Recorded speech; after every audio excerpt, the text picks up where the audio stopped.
খুতবার শুরুতে একটি হাদিস আপনাদের সামনে উপস্থাপন করেছি, মজলিসু ফিকহিন খায়রুম মিন ইবাদাতি সিত্তিনা সানাহ আও কামা ক্বালান নবী সাল্লাল্লাহু আলাইহি ওয়াসাল্লাম।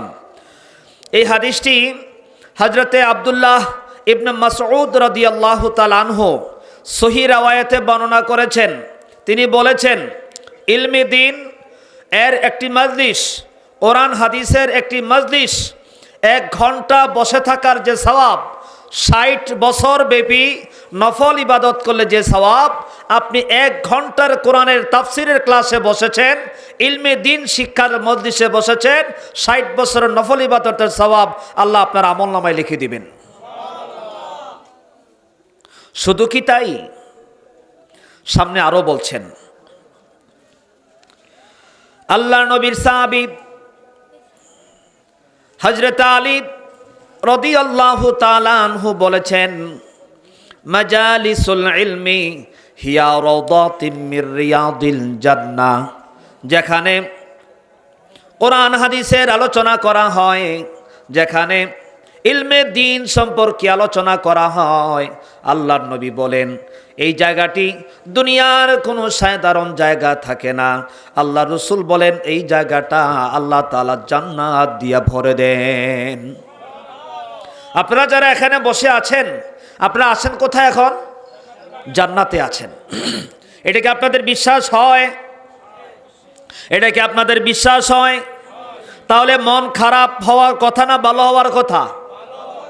কারণ এই জায়গাটি, এই মুহূর্তে যেখানে বসে আছেন, আপনাদের হাতের বাম পাশে একটি মাদ্রাসা, যেখানে সকালবেলায় ছোট ছোট বাচ্চারা কোরআন পড়ে আর পরে আউযু বিল্লাহি মিনাশ শাইতানির রাজিম, বিসমিল্লাহির রহমানির রহিম, ইকরা বিসমি রাব্বিকাল্লাযী খালাক।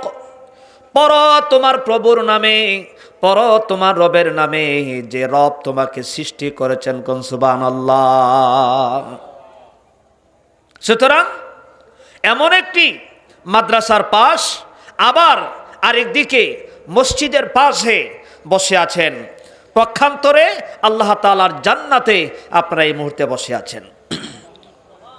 সম্মানিত উপস্থিতি, এবারে আমি আমার মূল আলোচনার দিকে চলে যাচ্ছি। আপনাদের মনোযোগ আছে তো? আমি যে সূরাটি নিয়েছি, সূরাটি কত নম্বর সূরা যেন মনে আছে? 59। ধন্যবাদ। 59 নম্বর সূরা। সূরাটির নাম হচ্ছে সূরাতুল হাসর। এই সূরার মধ্যে আল্লাহ তাআলা 24টি আয়াত দিয়েছেন। কয়টি আয়াত? 24টি আয়াত। এই সূরার মধ্যে 3টা রুকু আছে। কয়টি রুকু? সূরাটি মাদানী। সূরাটি কি? মাদানী সূরা। এই সূরাটি মদিনায় অবতীর্ণ হয়েছে। সূরাটির নাম মাদানী। এবার আপনাদের সামনে আবার প্রশ্ন হচ্ছে, সূরার নাম হাসর। কত নম্বর সূরা? কত আয়াত? কত রুকু? সূরাটি মাক্কি না মাদানী? মাশাআল্লাহ, এই তো আপনাদের ওয়াজ মুখস্থ হয়ে গেছে। কিছু নিয়ে যান। আপনারা শুনলেন, আসার সময় দেখলাম ওই দিকে একদল, এখন দেখি ওই দিকে আরেক দল। কপাল পোড়া কি জাতি এমনে হয়? কি বলেন, কপাল পোড়া কি এভাবে হয়? কপাল পুড়ে কেমনে? কপাল কি আগুনে লেগে পুড়ছে? আগুনে লেগে পুড়ে নাই। এই জাতির ভাগ্য খারাপ, যার কারণে জাতির ভাগ্য খারাপ বিদায় 17 বছর স্যাংরানি খাইতে হয়। ঠিক না? অপেক্ষা করেন 17 দুগুণে আবার 34। সময় এসেছে ফিরাবার, সময় এসেছে আল্লাহর দিকে ফিরার। আমরা কার দিকে ফিরব? আল্লাহর দিকে ফিরব। প্রিয় ভাই সব, সূরার নামকরণ, এই সূরার 2য় আয়াত, হুয়াল্লাযী আখরাজাল্লাযীনা কাফারু মিন আহলিল কিতাবি মিন দিয়ারিহিম লিআউয়ালিল হাসর। এই আয়াতে কারিমা থেকে, এই আয়াতে কারিমার মধ্যে হাসর শব্দটি উল্লেখ আছে বিধায় এই সূরার নামকরণ করা হয়েছে সূরাতুল হাসর। এই সূরার আরেকটা নাম আছে, এটা আমি একটু পরে বলবো। ঘটনাটা বলার পর তারপরে আপনারা বুঝবেন এই সূরার আরেকটা নাম কি। সম্মানিত উপস্থিতি, নাজিলের প্রেক্ষাপট যদি আমি বলি, নাজিলের প্রেক্ষাপটে আমার একটা নোট আছে। নাজিলের প্রেক্ষাপট হচ্ছে রাসূল করিম সাল্লাল্লাহু আলাইহি সাল্লামের বয়স যখন 53 বছর। কত বছর? রাসূলের বয়স কত বছর? রাসূলের বয়স যখন 53 বছর, তিনি তখন মদিনায় হিজরত করেন। কোথায়? মদিনায় হিজরত করেন। মদিনায় হিজরত করার পর সেখানে সর্ববৃহৎ 3টি পরাশক্তি সেখানে আগে থেকেই ছিল। 3টি রাজনৈতিক শক্তিধর, প্রচণ্ড ক্ষমতার অধিকারী 3টি গোষ্ঠী, 3টি দল সেখানে আগে থেকেই ছিল। এই 3টা দলের নাম জানা দরকার আছে কি নাই? এই 3টি দলের একটা দলের নাম হচ্ছে বনি নাজির, বনু নজির বা বনু নাজির বা বানি নাজির একই বলেন, বনু নজির। দ্বিতীয় আরেকটি দলের নাম ছিল বনু কুরাইজা। বনু কি? কুরাইজা। আরেকটা দলের নাম ছিল বনু কাইনুকা। কয়টা দল? 3টা। একটা হচ্ছে বনু নজির, আরেকটা বনু কুরাইজা, আরেকটা হচ্ছে বনু কাইনুকা। এই 3টা দল, এটি বড় বড় দল। এর মধ্যে কিছু ছোট ছোট দলও ছিল, যেমন আমাদের দেশে আওয়ামী লীগ, বিএনপি, জামাত ইসলামী, তারা বড় দল। এর মধ্যে ছোট ছোট কিছু দলও কি?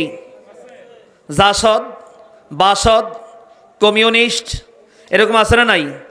জাতীয় সমাজতান্ত্রিক দল, ইনু, মিনু, এরকম আছে না নাই? বহু ছোট ছোট দল আছে। তোর মধ্যে 3টা দল বড় নাকি? বনু নজির, বনু কুরাইজা আর বনু কাইনুকা। এই 3টা দল সেখানে বড় বড় দল। আল্লাহর নবী মুহাম্মদ সাল্লাল্লাহু আলাইহি সাল্লাম সেখানে যখন গেলেন, যাওয়ার পরে নবী করিম সাল্লাল্লাহু আলাইহি সাল্লাম 2টি গোত্রের সাথে পরিচিত হলেন। একটি গোত্রের নাম হচ্ছে আউস, আরেকটি নাম হচ্ছে খাজরাজ। সেখানে আরেকটি দল ছিল মুহাজির, যারা হিজরতকারী, মক্কা থেকে মদিনায় যারা হিজরত করে সেখানে বসবাস করতেন, তারা হচ্ছে মুহাজির। আউস, খাজরাজ এবং মুহাজির, এই 3টি গোত্রের সাথে নবী করিম সাল্লাল্লাহু আলাইহি সাল্লাম দারুণ একটা ভ্রাতৃত্ব বন্ধনে সেখানে আল্লাহ রসুল আবদ্ধ হলেন। এদিক দিয়ে 3 গোত্র, বনু নজির, বনু কাইনুকা, বনু কুরাইজা, এর মধ্যে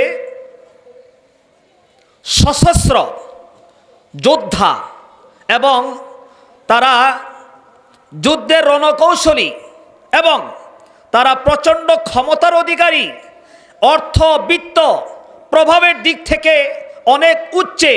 এর মধ্যে একটি গোত্রের নাম হচ্ছে বনু নজির। নাম কি? এই 3টা গোত্রের মধ্যে প্রধান। বলেন তো দেখি, গত 17 বছর যত বড় বড় দল বলেন, একটার কাছে আর কোনোটির খানা ছিল নি? ঠিক কি না? এর মধ্যে বনু নজির, তারা খুব বেশি ক্ষমতার অধিকারী ছিল। সম্মানিত উপস্থিতি, তাদের সাথে আল্লাহ রাসূলের একটা চুক্তি হয়েছে। এই চুক্তিটা হয়েছে কয়েকটা শর্তের উপরে চুক্তিটা হয়েছে। তন্মধ্যে কয়েকটা চুক্তির কথা আমি আপনাদেরকে বলবো। এক, মুসলমান এবং ইহুদিরা নিজ নিজ অর্থের মাধ্যমে নিজেদের ব্যয়ভার তারা গ্রহণ করবে। দুই, চুক্তিকারীদের সাথে যদি কেউ যুদ্ধ করতে আসে, উভয় দল মিলে পরাশক্তিকে কি করবে? তারা প্রতিহত করবে। কথা বুঝছেন তো? এরকম কিছু কিছু এলাকা আছে, এলাকা ভিত্তিক ঐক্য আছে। ভাই যাই যাই কিছু করস, আমরা কিন্তু এলাকায় সবাই এক। আজকে তুই আসত, কালকে আমি আসবো, এরপরে আবার তুমি আসবা, এরপরে আবার আমরা আসবো, ঘুরে ফিরে তো আমরাই ভাই। আমরা স্বাস্থ্য ভাই, জেঠাতো ভাই, ফুয়াতো ভাই, ভাই যা যা কিছু হোক, বাহিরে যত কিছু হোক, আমরা মিল থাকলে চলে। এরকম আছে না নাই? সম্মানিত উপস্থিতি, এই চুক্তিটা রাসূলের সাথে তারা করেছিল। তিন, কেউ যদি তাদেরকে অন্যায়ভাবে তাদেরকে খোসা মারে, সকলে মিলে প্রতিহত করবে। চার, যতদিন পর্যন্ত যুদ্ধ চলবে ততদিন পর্যন্ত উভয় গোত্র মিলে গরিব অনাহারী অর্ধাহারী যারা, তাদের পোশাক পরিচ্ছদ থেকে শুরু করে তাদের খাবার দাবার তারা কি করবে? বহন করবে। এটা ছিল চুক্তি।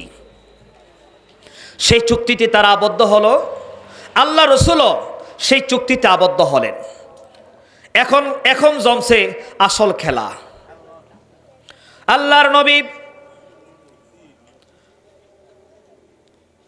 মুহাম্মদ আরবি সাল্লাল্লাহু আলাইহি ওয়াসাল্লাম এই চুক্তিতে আবদ্ধ হওয়ার পর আল্লাহর নবী মদিনার মানুষের কাছে দ্বীনের দাওয়াত পৌঁছালেন। তাওহীদ, রিসালাত এবং আখিরাতের উপরে নবীজি মানুষের মাঝে দাওয়াতি কাজ করলেন। দাওয়াতি কাজ করে সে জায়গায় দেখা গেল কি, বনু নজির বলেন, কাইনুকা বলেন, আর কুরাইজা বলেন, আউস, খাজরাজ এবং মুহাজির বলেন, তারা সকলে দলে দলে আল্লাহ রসুলের হাতে হাত রেখে তারা কালেমা পরে মুসলমান হয়ে যাচ্ছে। আর মুসলমানদের দল প্রতিদিন বাড়ি হতে চলছে। কোন সুবহানাল্লাহ। কথা কি বুঝে আসছে তো? আমি কিন্তু এতক্ষণ সামারিটা বলছি মাত্র, আয়াতের সূরাটার শানে নুজুল বলতেছি কিন্তু। আচ্ছা, এই দৃশ্য দেখে বনু নজির গোত্রের একজন সর্দার ছিল, তার নাম হচ্ছে কাব ইবনে আশরাফ। নাম কি? কাব ইবনে আশরাফ। এই ভদ্রলোক, তার মাথা ঠিক নাই। এখন সে প্রকাশ্যে নবী করিম সাল্লাল্লাহু আলাইহি সাল্লামের বিরুদ্ধে তাদের গোত্রের একটি জনসভায় তিনি সেখানে ভাষণ দিলেন। এ বনু নজিরের গোত্রের লোকেরা শোনো, তোমরা কি চুক্তি করলা মুহাম্মদের সাথে? আমরা বলি সাল্লাল্লাহু, কি চুক্তি করলা? এই যে চুক্তি করলাম, তোমরা কি তাকাইয়া দেখতেছ? মদিনাতে দিনের পর দিন মুহাম্মদ সাল্লাল্লাহু আলাইহি ওয়াসাল্লামের দল বাড়ি হচ্ছে, আর দলে দলে প্রতিদিন মানুষ মুসলমান হচ্ছে। এটা কি তোমরা দেখতে পেয়েছ? তারা বলল, হ্যাঁ দেখতে পেয়েছি। তাহলে কি করা যায়? রে বেটা, চুক্তি ভঙ্গ করো। চুক্তি কি করো? ভঙ্গ করো। তারা চুক্তি ভঙ্গ করলেন। চুক্তি ভঙ্গ করে এদিক দিয়ে বদরের যুদ্ধ সংগঠিত হলো। বদরের যুদ্ধে মুসলমানের সংখ্যা মাত্র 313, আর বিপরীত দিকে কাফেরদের সংখ্যা হচ্ছে প্রায় 1000-এর চাইতে আরো বেশি। সেদিন মুসলমানেরা ইসলামের প্রথম যুদ্ধ, আল্লাহর নবী সেখানে সাহাবা আজমাইনদেরকে নিয়ে নবীজি ঘোষণা দিলেন, ও আমার সাহাবীরা, কে আছো? আমার সাথে তোমরা জান্নাতে প্রবেশ করবা। কোন সুবহানাল্লাহ। আল্লাহর নবীর মুখে এই ওয়াজ শুনে সাহাবীরা বলছেন, ইয়া রাসূলুল্লাহ, আমরা আপনার সাথে জান্নাতে যাব।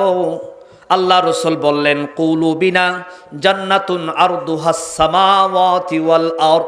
তাহলে চলো আমার সাথে ওই বেহেশতের দিকে, যে বেহেশতের বিশালতা এবং প্রশস্ততা আসমান এবং জমিনের চাইতে আরো বিস্তীর্ণ। চলো আমার সাথে। মুসলমানদের ইমানের তেজস্বীতা দেখে সেদিন কাফেররা আল্লাহ রসুলের হাতে পরাজয় বরণ করেছেন, মুসলমানরা জয় লাভ করেছেন।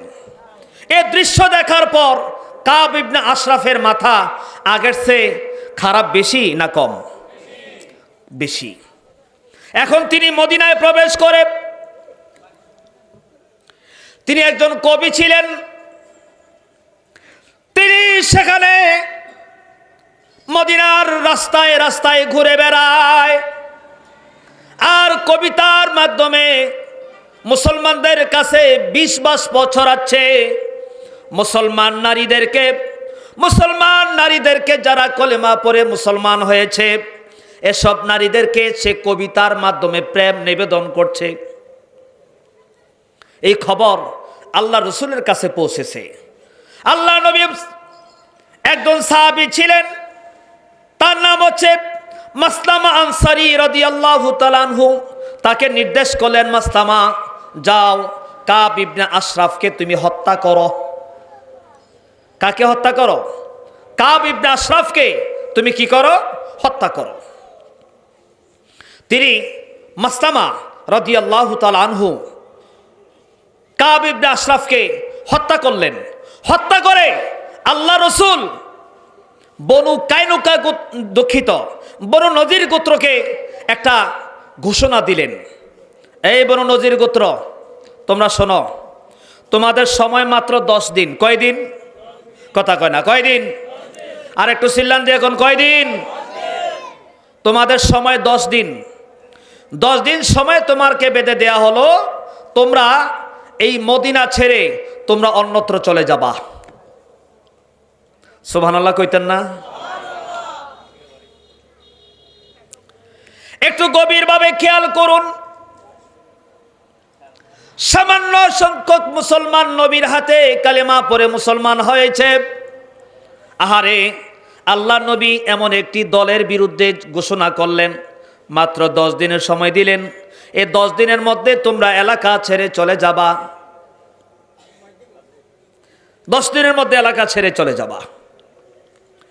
এই ঘোষণা আব্দুল্লাহ ইবনে উবাই ইবনে সলুল, আপনারা কি তার নাম শুনেছেন? আব্দুল্লাহ ইবনে উবাই নাম শোনেন নাই? উনি কি ছিলেন? ইন্না লিল্লাহ বলেন কি? উনি মুনাফিক ছিলেন। কি ছিলেন? মুনাফিকের সর্দার ছিলেন আব্দুল্লাহ ইবনে উবাই, মুনাফিক, জাহান্নামী। এই আব্দুল্লাহ ইবনে উবাই বনু নজিরের গোত্রপতি সেনাপতির কাছে গিয়ে বললেন, কি ব্যাপার, মুহাম্মদ তোমাদেরকে কি বলছে? আমাদেরকে 10 দিনের সময় দিছে। কয় দিনের সময়? আরে কথা কয় না, কয় দিনের? এই তারা বন্ত ও বেশি ডিস্টার্ব করতেছ।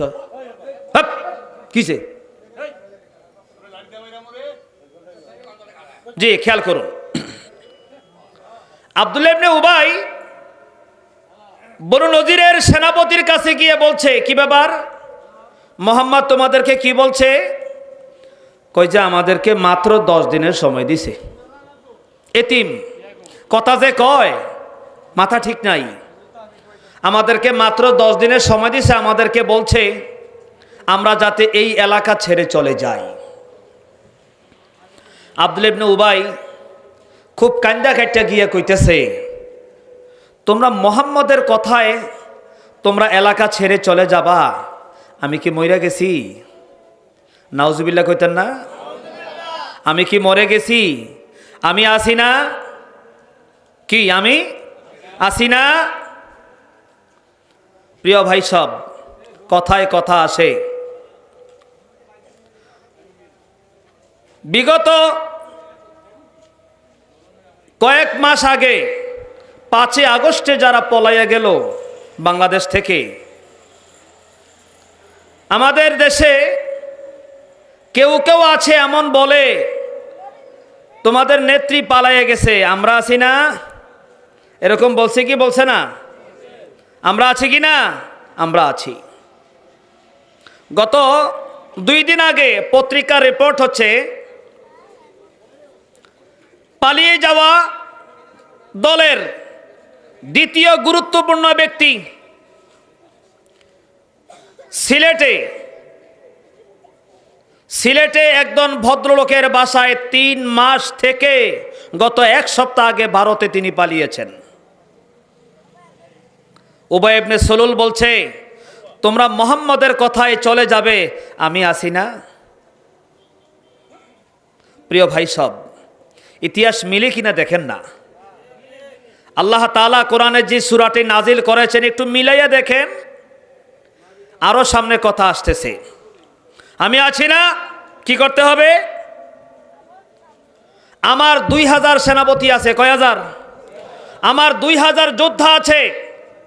এই 2000 যোদ্ধা তোমাদেরকে দিয়ে দিলাম। যদি মুহাম্মদ তোমাদের সাথে যুদ্ধ করতে চায়, তোমরা সহ আমরা 2000 দিলাম, তার বিরুদ্ধে আমরা যুদ্ধ করব, তবুও তোমরা এলাকা ছেড়ে যাবে না। আচ্ছা, এরপর যদি একান্তই দেশ ছেড়ে যেতেই হয়, তাহলে তোমাদের সাথে আমরাও যাব। তারা একটু শক্তি পাইছে। বনু নজির গোত্র কি পাইছে? শক্তি পেয়েছে। তারা ঘুরে দাঁড়িয়েছে। আল্লাহ রসুল সময় দিয়েছিলেন কয়দিন? 10 দিনের সময় দিয়েছে। 10 দিন যখন অতিবাহিত হয়ে গেল, আল্লাহর নবী সাহাবীদেরকে বলছেন, সাহাবীরা প্রস্তুত গ্রহণ করো, প্রস্তুতি নাও, আমরা বনু নজিরের সাথে যুদ্ধ করব। আল্লাহ নবী মুহাম্মদ সাল্লাল্লাহু আলাইহি ওয়াসাল্লাম তার সেনাবাহিনীকে তিনি প্রস্তুত করছেন। এদিক দিয়ে বনু নজির তৎকালীন মদিনায় এই 3 দলের মধ্যে সবচাইতে বড় যোদ্ধা। তাদের অস্ত্র শস্ত্র বেশি, তাদের অস্ত্রের জন্য, তাদের প্রশিক্ষণ আছে যুদ্ধের জন্যে, তাদের সম্পদ আছে, এবং তাদের বাড়িঘরগুলো যেখানে ছিল, তাদের বাড়িঘরগুলো হচ্ছে, তাদের বাড়িঘরের আশেপাশে হাজার হাজার খেজুরের বাগান ছিল। তারা যোদ্ধা হওয়ার কারণে তারা পূর্বে থেকেই বাংকার তৈরি করেছে খেজুর বাগানের ভিতরে। কি তৈরি করেছে? বাংকার। আপনারা কি বাংকার চিনেন? সেনাবাহিনীর লোকেরা শীতের মৌসুমে সেনাবাহিনীরা প্রশিক্ষণ দেয় কিনা? প্রশিক্ষণের জন্য তারা বাংকার তৈরি করে খোলা মাঠে। কেন করে? সেখানে তাদেরকে যুদ্ধের কৌশল শেখাচ্ছে। কারণ বাংকার হচ্ছে এমন, আপনি যুদ্ধ করলেও আপনার গুলি কিন্তু বাংকারে প্রবেশ করে না।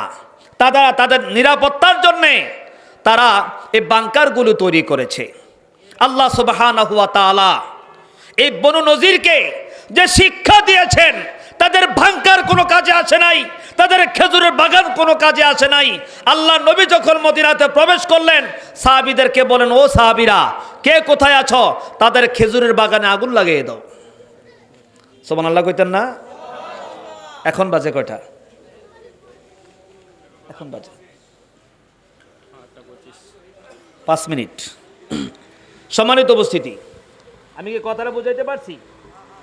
এবার খেয়াল করেন, আল্লাহ তাআলা এই বনু নজিরকে যে শিক্ষা দিয়েছেন, তাদের খেজুরের বাগান জ্বালিয়ে দিয়ে তাদেরকে আক্রমণ করলেন, তাদেরকে একটা দৌড়ানি দিলেন।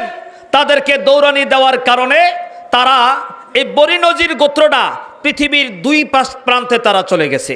পৃথিবীর কয় প্রান্তে গেছে? একদল গেছে সিরিয়ায়। এতে গত কয়েকদিন আগে সিরিয়া স্বৈরাচার মুক্ত হলো, ঠিক কিনা? আলহামদুলিল্লাহ। হে মুসলমান, খুশি হন, স্বৈরাচাররা পালাতে শুরু করেছে, ঠিক কিনা? বাংলাদেশ থেকে পালিয়েছে, সিরিয়া থেকে পালিয়েছে, খবর আসছে মিশর থেকে পালাবার জন্য প্রস্তুতি গ্রহণ করছে। পালাতে শুরু করেছে মাত্র। মুসলমান হুঙ্কার দেন, মুসলমানের শক্তি ফিরে আসতে হবে। আমরা তো সেই মুসলমান, আমরা বদরের যুদ্ধে মাত্র 313 জন, 1000 জনকে আমরা কতল করে দিয়েছি। আমরা সেই মুসলমান, ঠিক কিনা? আল্লাহ সুবহানাহু ওয়া তাআলা বনু নজির গোত্রকে তাদেরকে দেশ ত্যাগ যে করাইছেন আল্লাহ রাব্বুল আলামিন, তাদের এই দেশ ত্যাগকে কেন্দ্র করে আল্লাহ তাআলা এই সূরাটি নাজিল করেছেন। এই সূরাটির অপর নাম হচ্ছে সূরা বনু নজির। এই সূরার আরেক নাম কি? বনু নজির। এবার দেখেন এই সূরার মধ্যে আল্লাহ তাআলা প্রথমে যে কথাটা বলছেন, সাব্বাহা লিল্লাহি মা ফিস সামাওয়াতি ওয়া মা ফিল আরদ ওয়া হুয়াল আজিজুল হাকীম। রব্বুল আলামিন বলেন, সমস্ত প্রশংসা, অসুবিধা নেই, আসমান এবং জমিনে যত সৃষ্টি জগৎ আছে সব প্রশংসা করে কার? রব্বুল আলামিন এই বনু নজিরকে ধ্বংস করলেন। এই সূরার প্রথম আয়াত তাসবিহ দিয়ে শুরু করলেন কেন? সমস্ত প্রশংসা দিয়ে শুরু করলেন কেন? এর মধ্যে একটা যুক্তি আছে।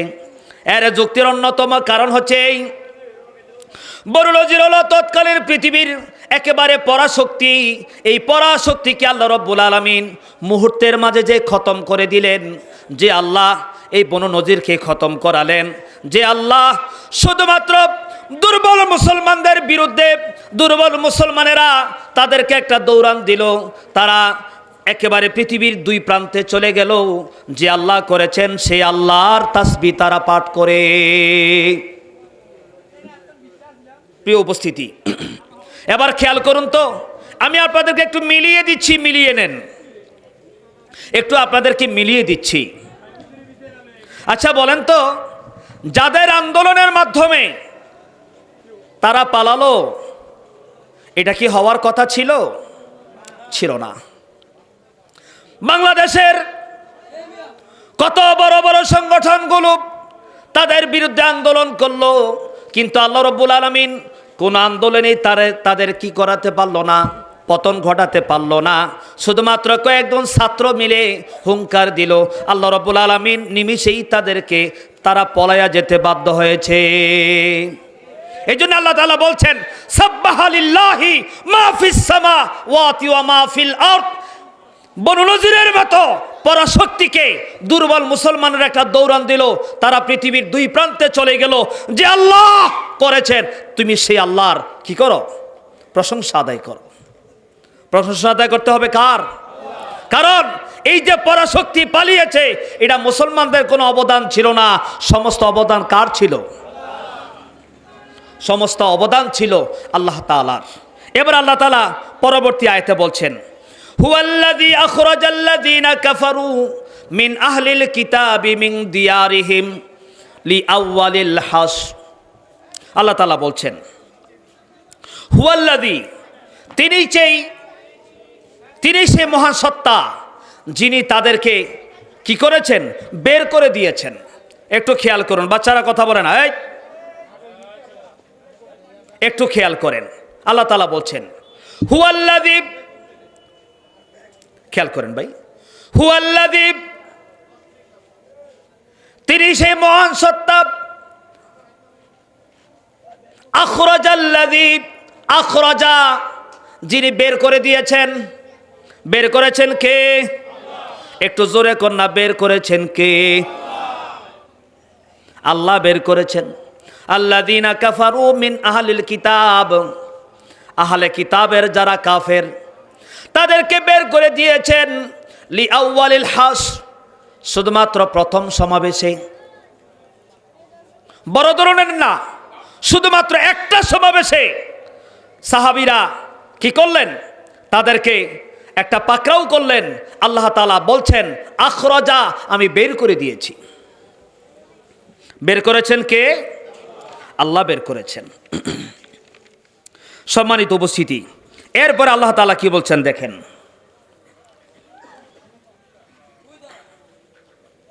মিন দিয়ারিহিম, এতদিন যাবৎ পর্যন্ত মিন দিয়ারিহিম লিআউয়ালিল হাসর, তাদের ঘর বাড়ি থেকে তারা পলায়ন করলো। একটু খেয়াল করেন, দেখেন মিলে কিনা, দেখুন না মিলে কিনা।